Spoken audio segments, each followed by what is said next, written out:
नमस्कार दोस्तों, आज हम बात करेंगे एंजियोग्राफी क्या होता है, यह कैसे करते हैं, यह कितने प्रकार की होती है और कौन सा एंजियोग्राफी बेस्ट होता है। दोस्तों, एंजियोग्राफी हार्ट के ब्लॉकेज जानने का सबसे विश्वसनीय तरीका है।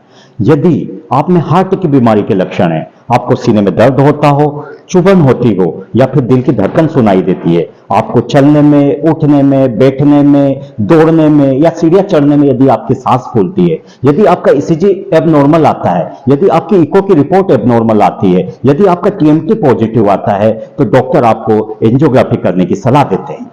दोस्तों, एंजियोग्राफी के लिए मरीज को 6 घंटे के लिए भूखा रखने की सलाह दी जाती है, उसे भर्ती करना पड़ता है और आमतौर पर 6 से 8 घंटे बाद उसे डिस्चार्ज कर दिया जाता है। दोस्तों, एंजियोग्राफी 2 प्रकार की होती है, एक होता है सिटी एंजियोग्राफी और दूसरा होता है कैथेटर एंजियोग्राफी। दोस्तों, सिटी एंजियोग्राफी में किसी भी प्रकार का तार नहीं डलवाना चाहता, इससे शरीर में कोई भी हानि नहीं होती है, कोई भी नुकसान नहीं होता है और यह 5 मिनट में हो जाती है। दूसरा प्रकार होता है कैथेटर एंजियोग्राफी।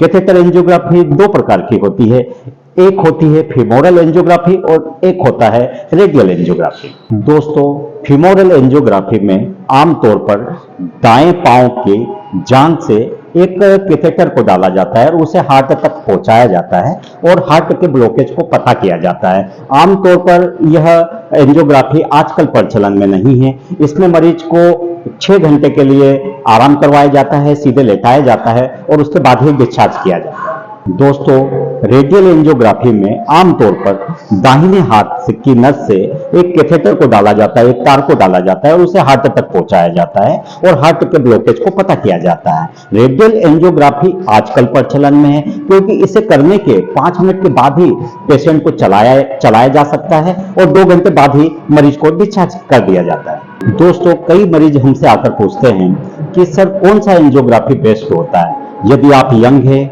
यदि आपका ईसीजी नॉर्मल है, आपका इको नॉर्मल है, आपका टीएमटी रिपोर्ट नेगेटिव है, आप किसी भी प्रकार के शरीर को नुकसान नहीं पहुंचाना चाहते हैं, तो सिटी एंजियोग्राफी आपके लिए सबसे बेस्ट चॉइस है। दोस्तों, यदि आप में हार्ट की बीमारी के लक्षण हैं, आपका ईसीजी एबनॉर्मल है, आपका इको एबनॉर्मल है या फिर टीएमटी पॉजिटिव है, तो कैथेटर एंजियोग्राफी आपके लिए बेस्ट ऑप्शन है क्योंकि यह ब्लॉकेज की संख्या को सिटी एंजियोग्राफी की तुलना में बहुत अच्छे से बताता है। इसी के आधार पर डॉक्टर निर्णय लेते हैं कि आपको दवाई देना चाहिए, आपको एंजियोप्लास्टी पर लेना चाहिए या फिर आपको बाईपास करना चाहिए। दोस्तों, एंजियोग्राफी में एलर्जी होने का चांस होता है, कभी कभी किडनी को भी नुकसान होता है, बहुत कम चांस होते हैं कि कभी कभी जान का जोखिम भी होता है, लेकिन इसकी संभावना हजारों में 1-2 होती है। यदि आप में हार्ट के लक्षण हैं, यदि डॉक्टर आपको एंजियोग्राफी का सजेस्ट करते हैं तो आपको अवश्य करवानी चाहिए। यह आपको हार्ट की बीमारी से बचा सकता है,